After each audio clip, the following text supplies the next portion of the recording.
Bureau chief سید ضیاء الدین گیلانی غازی ملت سردار محمد ابراہیم خان تحریک آزادی کشمیر کے بانی قائد تھے، جنہوں نے 19 جولائی 1947 کو قرارداد الحاق پاکستان منظور کرائی۔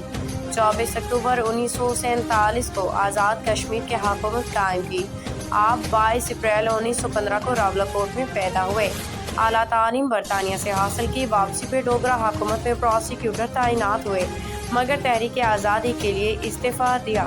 مہاراجہ کے بھارت سے الحاق پہ مسلح جدوجہد کا آغاز کیا۔ وار کونسل بنائی، 7 بریگیڈز پہ مشتمل مجاہد فورس تیار کی۔